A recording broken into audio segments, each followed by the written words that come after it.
안녕하세요. 믿으슨 가족 여러분.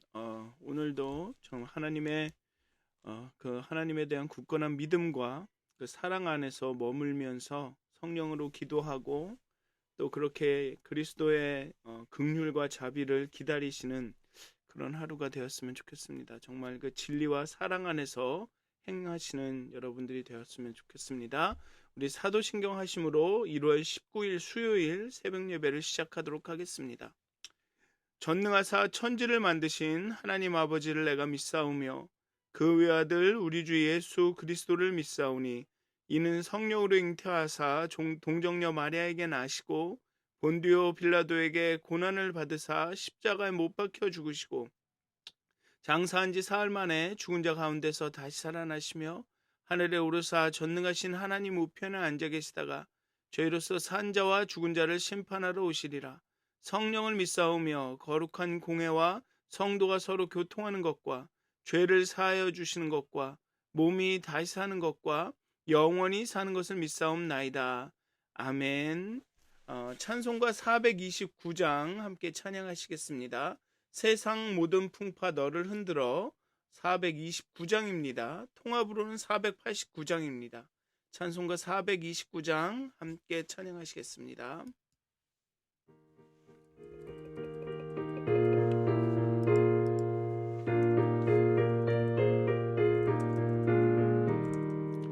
세상 모든 풍파 너를 흔들어 약한 마음 낙심하게 될 때에 내려주신 주의 복을 세어라. 주의 크신 복을 내가 알리라. 받은 복을 세어 보아라. 크신 복을 내가 알리라. 받은 복을 세어 보아라. 주의 크신 복을 내가 알리라. 세상 근심 걱정 너를 누르고 십자가를 등에 지고 나갈 때 주가 내게 주신 복을 세어라. 두려움 없이 항상 찬송하리라. 받은 복을 내어 보아라. 크신 복을 내가 알리라. 받은 복을 세어 보아라. 주의 크신 복을 내가 알리라. 세상 권세 너의 앞길 막을 때 주만 믿고 낙심하지 말아라. 천사들이 너를 보호하리니 염려 없이 앞만 보고 나가라. 받은 복을 세어 보아라. 크신 복을 내가 알리라. 받은 복을 세어 보아라. 주의 크신 복을 내가 알리라. 아멘. 기도하시겠습니다. 하나님, 이스라엘의 역사를 보면 그들이 곤고하고 어려울 때, 힘들고 어려울 때, 바벨론의 포로로 끌려갔을 때 그들은 늘 하나님께서 하신 일들을 기억했습니다.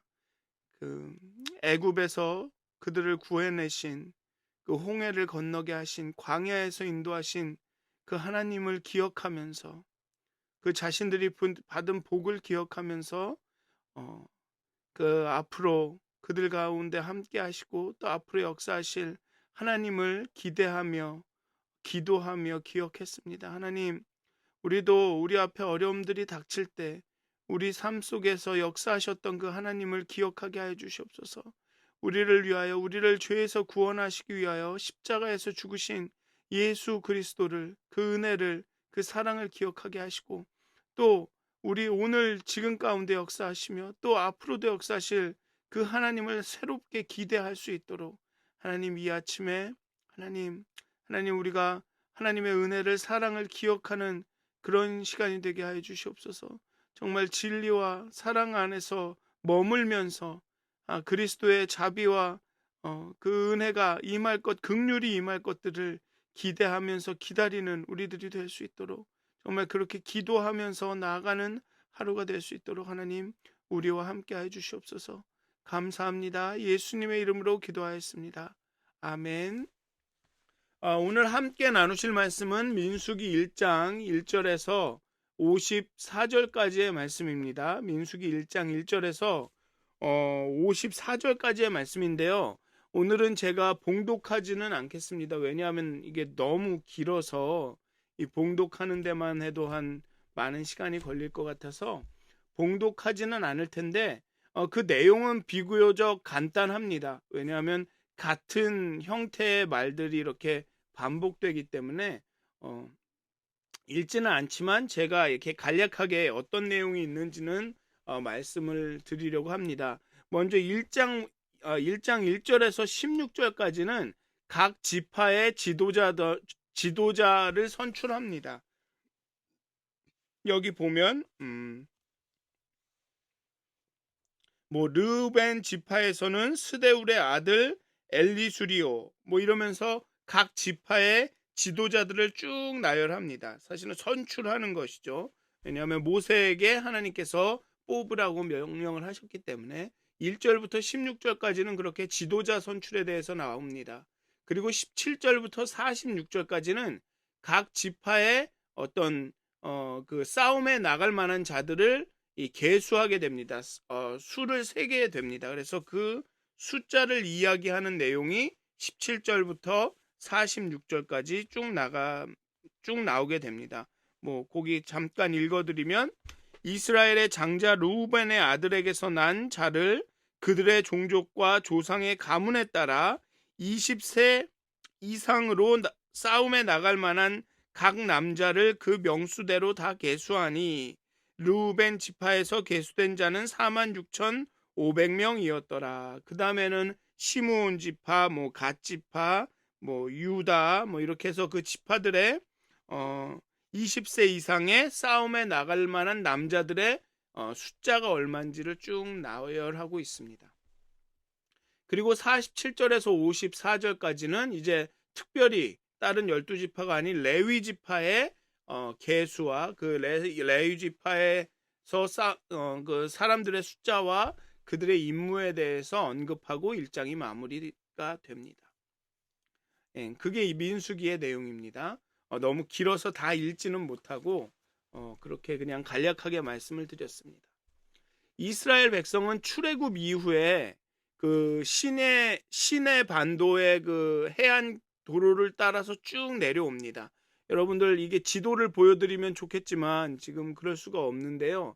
이 지도를 보시면 아프리카 대륙이 있고 그 아라비아 반도가 이렇게 있습니다. 그럼 그 사이에 흐르는 큰 이 강이, 바다라고 해야 될지 강이라고 해야 될지 모르겠는데 그게 홍해고요. 그 홍해를 따라서 쭉 올라가다 보면 이 아프리카 반도와 아라비아 반도를 연결하는 조그만 이렇게 반도가 또 하나 있습니다. 그게 시내 반도고요. 그 이집트에서, 애굽에서 출애굽한 이스라엘 그 자손들이 홍해를 건너서 그 시내반도의 해안을 따라서 쭉 내려와서 그 시내반도의 끝에 있는 시내산에 도착을 합니다. 그리고 그 시내산에 도착한 후 하나님과 언약을 맺습니다. 모세가 언약을 갖고 내려오죠. 그리고 이어서 그 장소에서 성막을 만들고 이 성막 중심의 예배와 삶에 대한 말씀이 선포가 됩니다. 그게 레위기이고요. 그래서 출애굽기를 보면 거기까지가 나옵니다.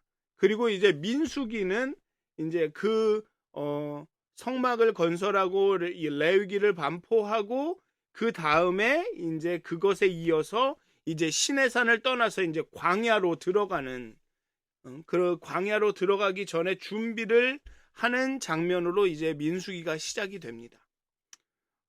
아까 전에도 이 간략하게 말씀드렸듯이 지파별로 지파의 지도자가 임명되고 그 다음에 인구조사가 시행되고 그 인구의 총계가 보고가 됩니다. 오늘 이 인구조사가 일어나는 시내산의 위치는 사실 정확히 알려져 있지 않습니다. 학자들은 뭐 67군데를 후보자로 거론해 왔습니다. 4세기 이후에 전통적으로 시내 반도 남단에 위치한 방금 말씀드린 저 아프리카 대륙과 아라비아 반도 그 사이에 있는 그 조그만 반도, 그 시내 반도 남단에 위치한 예벨 무사가 시내산으로 인정되어 왔지만 거기가 맞다라고는 확증할 수는 없습니다. 또 최근 사우디아라비아의 아라비아 반도에 있는 라오즈 산이 유력한 시내산 위치라는 주장이 또 이렇게 뭐 나오고는 있지만 구약학계와 고고학계에서는 그것이 그 아라비아 반도에 시내산이 있을 그런 신빙성이 별로 없다라고 이렇게 이야기하고 있습니다. 즉 지금까지는 대개가 시내산은 그 아프리카 대륙과 아라비아 반도 사이에 있는 그 조그만 시내 반도의 하단에 남단에 있는 것으로 많은 사람들이 이야기하고 있습니다. 어쨌든 출애굽 이후에 그 시내 반도의 해안가를 따라서 쭉 내려와서 시내산에 도착해서 있었던 그 일들을, 출애굽 이후에 시내산에 도착하기까지의 일들을 시간의 흐름에 따라 좀 다시 말씀드리면, 출애굽기를 근거를 해서 말씀을 드리면, 출애굽을 하고 그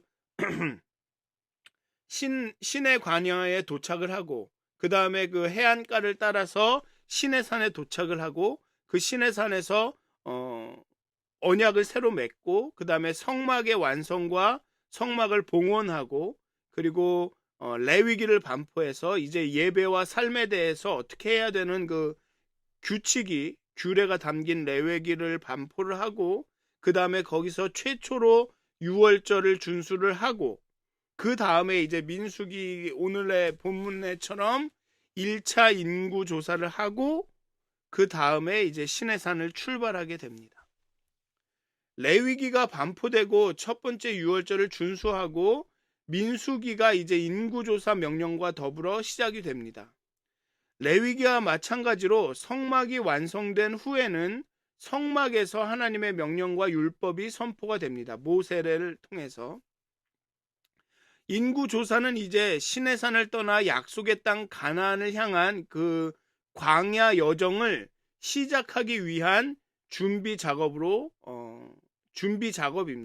그것을 위해서 인구조사를 하게 됩니다. 인구조사 명령이 내려진 후 시내산 출발까지는 약 20일의 기간이 있습니다. 이 짧은 기간에 인구조사뿐 아니라 진영의 배치와 행진 대열에 대한 정밀한 지침이 주어지고 또한 레위인의 임무가 상세히 설명이 되고 그들의 임명식이 거행이 됩니다. 60만이라고는 나와 있는데요. 여기 이제 54절까지 읽으시면 총 그 계수한 인원이 20세 이상의 그 싸움에 나갈 만한 자의 인원이 60만 3,550명이라고 합니다. 그런데 이게 말씀드렸듯이 20세 이상 싸움에 나갈 만한 남자기 때문에 노인이나 여성, 아이를 다 포함하면 뭐 한 200만 명의 사람들이라고 추정이 됩니다. 200에서 300만 명. 근데 뭐 또 어떤 학자들은 이게 너무 많다라고 이야기하기도 하는데요. 어쨌든 간 엄청나게 많은, 뭐 못해도 100만 명 이상은 되는 사람들이 이동을 하게 됩니다. 그런데 그만한 사람들이 이동하려면 그냥 행진 앞으로 가자라는 그런 것만으로는 부족하죠. 준비가 필요한 것입니다. 그런데 또 이 광야를 지나다 보면 거기에 다른 민족들이 있을 수 있고 어떤 위험이 있을 수 있는지 모르기 때문에 약간 어떤 전투나 전쟁을 준비하는 그런 목적도 있다고 생각이 듭니다. 그래서 인구조사는 20세 이상의 남자 그리고 싸울 수 있는 사람에 국한이 됩니다. 즉 군사적인 목적이 있다라는 것입니다. 종족과 가문에 따라 성인 남자를 계수하는데 지파의 하위 단위인 종족별로 세분된 조사가 이루어졌다고 생각이 듭니다. 즉 지파가 있고 그 밑에 뭐 이렇게 또 누구네 집 이런 다 아주 세분화된 그런 뭐라 그럴까 하위 단위가 있었던 거죠. 그렇게 해서 그렇게 단위별로 조사가 이루어진 것 같습니다. 그리고 각 지파들은 우두머리 즉 지파장을 한 명씩 선임해야 했습니다. 그리고 하나님께서는 직접 그들을 지명하여 불러내셨습니다. 그리고 이 각 지파장들의 주도하에 지파의 인구 조사가 시작이 됐고 인구 조사는 1장에서 최초로 시행이 되고 26장에서 두 번째로 시행이 됩니다. 지파장 선발 시에 지파가 등장하는 순서와 인구조사에 등장하는 순서가 한 가지 차이가 납니다. 인구조사에서는 갓 지파가 세 번째로 오고 유다 지파가 네 번째로 내려갑니다. 지파장들의 배열 순서는 지파들의 시조들인 야곱의 12아들이 태어난 순서 및 각 시조들의 모친의 순서를 따라 배치가 되어 있습니다. 레아, 라헬, 빌하, 실바 이런 순서로 되어 있는데요. 그러나 대체로 그냥 그럴 뿐 빌하와 실바의 아들의 순서는 좀 이렇게 뒤바뀌어 있습니다. 그래서 좀 이렇게 순서가 그런 식으로 되어 있습니다. 그리고 인구조사 시에는 지금은 이제 지파를 성경이 나열한 순서, 지파장을 나열한 순서에 대해서 이야기했는데요. 인구조사를 할 때 2장에 또 나오는데 인구조사 1장에도 나오고 2장에도 나오는데요. 1장에서 이제 인구조사를 할 때는 지파들의 배열 순서가 지휘권을 가진 지파를 중심으로 세 지파씩 묶여서 진영에 배치되기 때문에 좀 앞에 지파장을 이야기할 때하고는 순서가 좀 바뀝니다. 특별히 유다가 두 번째 그룹의 선두 지파로 지정되고 따라서 갓이 그 자리를 메꾸면서 순서가 좀 바뀌죠. 근데 또 2장에 가면 지파별로 이렇게 그 뭐랄까 잠자는 장소를 수경지를 이렇게 편성할 때는 유다가 또 가장 먼저 나타납니다. 이것은 유다가 동쪽에 배치된 그 그룹의 리더로서 이렇게 행진해서 선두에 서기 때문에 또 그때는 유다가 제일 먼저 나타나죠. 좀 이게 복잡하죠. 그래서 다시 한번 성경을 읽으시면서 이 지파장을 얘기할 때 순서랑 인구 계수할 때 순서, 또 내일 2장에서 시작하는 이제 진을 이렇게 수경지를 편성할 때 그 순서를 좀 이렇게 잘 읽어보시면 좋을 것 같습니다. 뭐 그게 이렇게 대단한 건 아닌데 또 관심이 있으시면 한번 더 읽어보시면 좋을 것 같습니다. 어쨌든 12지파의 목록에서 레위 지파는 성막 봉사지구로 선별이 되어 제외되고 요셉 또한 빠지면서 그 자리를 요셉의 두 아들인 에브라임과 므낫세가 메꿉니다. 레위인들은 징병 대상에서 제외돼서 군사적 용도의 인구 총계에서는 빠집니다. 그래서 그 지파장이나 여기 인구 계수할 때는 레위 지파가 빠져요. 레위의 이름이 없습니다. 대신 요셉의 두 아들 에브라임과 므낫세가 들어감으로써 12지파가 딱 그 되는 거죠. 그래서 결국은 13지파입니다. 쭉.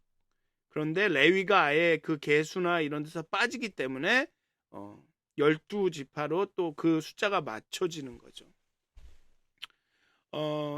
어쨌든 레위가 할 일은 전쟁과 진영의 방어가 아닌 증거의 성막의 관리와 이동입니다. 증거의 성막이라고 불리는 이유는 거기에 10개를 받은 그 돌판이 들어서 그 말씀을 그것이 증거하기 때문에 증거의 성막이라고 불립니다. 어쨌든 이 법궤와 이 성막의 관리, 그런 이동 이런 것들을 책임지는 것이 레위인들입니다.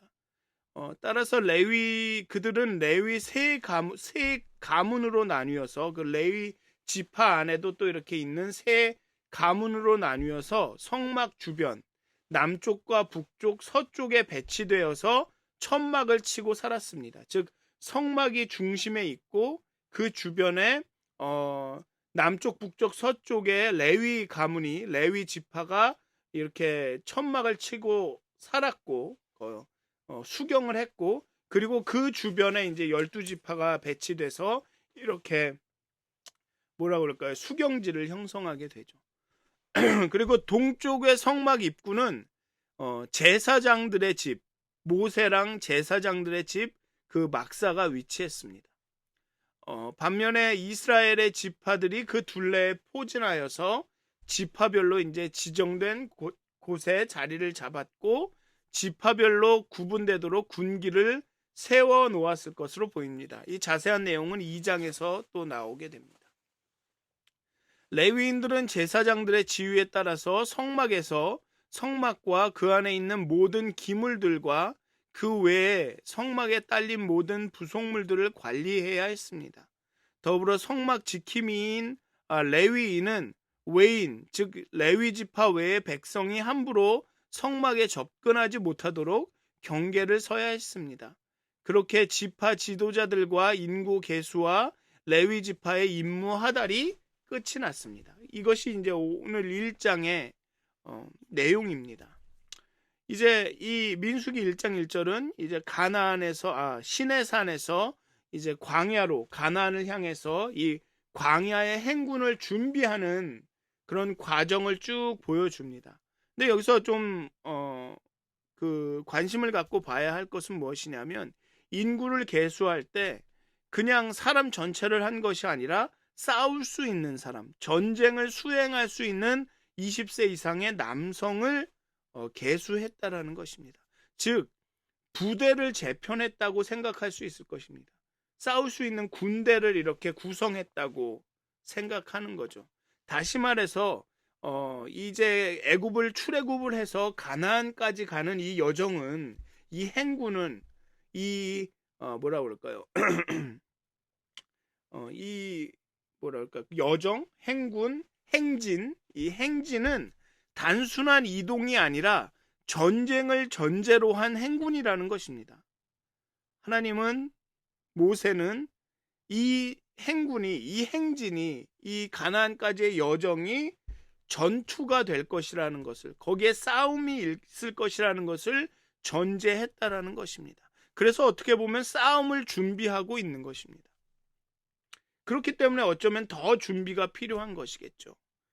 그리고 잘 보면 아까 전에도 말씀드렸듯이 이 준비의 앞 뒤에는 성막의 완성과 봉헌, 그리고 레위인들의 임명이 위치합니다. 광야 행군의 이 준비의 처음과 마지막은 이 성막과 관계가 있는 것이죠. 즉 이렇게 전쟁이 되고 전투 같은 이 행진의 처음과 나중이 바로 성막이라는 것입니다. 하나님의 임재와 관계가 있다라는 것입니다. 그리고 그 성막은 또 이스라엘 진영의 정중앙에 있습니다. 내일 살펴볼 2장에 보면 그 성막은 이스라엘이 행군을 멈추고 어디에 머물 때 그 성막은 이스라엘의 진영의 정중앙에 있습니다. 그렇게 그 전투와 같은 전쟁을 전제로 한 그 행진의 앞과 뒤가 또 그들이 어디든 머물던 그 중심에 그 성막이 있다라는 것이죠. 하나님의 임재함이 모든 곳에 있다라는 것입니다. 그 싸움 가운데, 그 전투 가운데, 전쟁과 같은 그 행군, 여정 가운데 하나님이 임재하신다라는 것을, 그들이 어딜 가든 어디에 머물든 그 중앙에 하나님이 임재하신다라는 것을 오늘의 본문을 이야기하고 있습니다. 어쩌면 이 애굽을 출애굽해서 애굽을 나와서 가나안까지 가는 이 이스라엘의 여정과 또 우리의 삶의 여정은 비슷한 측면이 있습니다. 또 그리스도인의 여정이 비슷한 측면이 있습니다. 우리도 죄인의 모습으로 살다가 그 죄의 애굽으로부터 출애굽해서 이제 하나님이 계시는 그 본향 하늘나라까지 이르는 그런 여정 가운데 있죠. 그리고 우리의 여정도 이스라엘의 그 가나안까지의 광야의 여정이 그래 하듯이 전쟁입니다. 전투입니다. 우리에도 영적인 전투입니다. 준비가 필요하고 그 준비는 하나님을 예배함과 하나님의 임재함과 관련이 있습니다. 그렇기 때문에 우리에게 예배가 중요한 것이고 성경을 읽고 기도하고 그렇게 묵상하는 것이 필요한 이유가 여기에 있습니다. 우리의 여정이 전쟁이기 때문에 전투기 때문에 치열하기 때문에 그렇게 하나님의 임재함을 하루 매일매일 그렇게 기억하고 상기하고 하나님의 임재 가운데 들어가고 하나님이 인도해 주시지 않으면 하나님이 우리 가운데 머무시지 않으면 우리가 하나님께로 돌아가지 않으면 이 전쟁과 같은 이 여정을 마칠 수가 없는 것이죠. 그게 아마 이스라엘의 이런 출애굽과 이 행군의 그 광야의 여정을 준비하는 이런 모습이 우리에게 말하고 있는 것이라고 생각합니다. 우리의 삶은 전쟁과 같을 수 있다. 그렇지만 그 전쟁 가운데 그렇게 치열하게 살아가는 가운데 하나님의 임재함이 우리 가운데 있다. 사랑하는 믿어진 가족 여러분, 오늘도 또 그렇게 치열하게 전투와 같은 전쟁과 같은 하루를 살아가실 텐데요. 여러분들의 그런 그 여정을 전쟁과 같은 삶을 준비하는 시간이 이 시간이었으면 좋겠습니다. 그리고 여러분들의 삶 가운데 이 모든 준비하는 과정 가운데 하나님의 임재함이 있기를 간절히 축원합니다. 또 그렇게 모든 순간순간마다 하나님을 예배함으로 하나님과 그 깊은 교제와 만남 가운데 그 여정을 그 오늘 하루의 모든 일들을 이렇게 힘차게 걸어가셨으면 좋겠습니다. 그렇게 하나님 때문에 하나님으로 인하여서 하나님이 주시는 담대함과 그 의지로 이렇게 하루를 이렇게 잘 견디시고 잘 이루어 나가시는 여러분들이 되시기를 주님의 이름으로 축원드립니다. 기도하시겠습니다. 하나님, 이스라엘 백성이 정말 지도자를 세우고 정말 싸움에 나갈 수 있는 사람들을 숫자를 세며 그 여정을 광야의 여정을 그 광야의 행군을 준비하고 있습니다. 이 이른 아침에 우리가 하나님께 기도하며 말씀을 묵상할 때 또 이렇게 우리가 오늘 하루를 준비하게 되기를 소원합니다.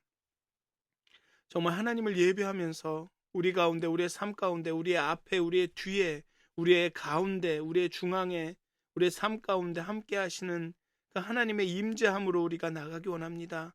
예배하며 찬양하며 하나님께 감사하며 그렇게 오늘의 하루를 시작하고 오늘의 하루를 보내기를 원합니다. 올해 하늘의 여정을 걸어가기를 원합니다. 하나님 우리 가운데 함께하여 주시고 하나님의 임재함을 체험하게 하여 주시고 우리가 순간순간마다 오늘 하루를 살면서 세상의 시험 풍파가 우리를 흔들 때마다 하나님을 기억하며 하나님의 임재함을 생각하며 하나님의 은혜와 사랑을 기억하며 그렇게 걸어 나갈 수 있도록 하나님 우리와 함께해 주시옵소서. 늘 우리의 마음을 우리의 심령을 준비하는 사람들이 될 수 있도록 우리가 깨어있게 하여 주시옵소서. 우리의 영혼을 깨워 주시옵소서. 하나님 그렇게 오늘 하루 정말 가나안으로 향한 그 여정에 최선을 다할 수 있도록 하나님 우리와 함께해 주시옵소서. 감사합니다. 예수님의 이름으로 기도하였습니다. 아멘. 하늘에 계신 우리 아버지여, 이름이 거룩 여김을 받으시오며 나라가 임하옵시며 뜻이 하늘에서 이루어진 것 같이 땅에서도 이루어지이다. 오늘 우리에게 일용할 양식을 주옵시고 우리가 우리에게 죄진 자를 사하여 준 것 같이 우리의 죄를 사하여 주옵시고 우리를 시험에 들게 하지 마옵시고 다만 악에서 구하옵소서. 나라와 권세와 영광이 아버지께 영원히 쌓옵나이다. 아멘. 오늘도 행복한 하루 되시길 기도합니다.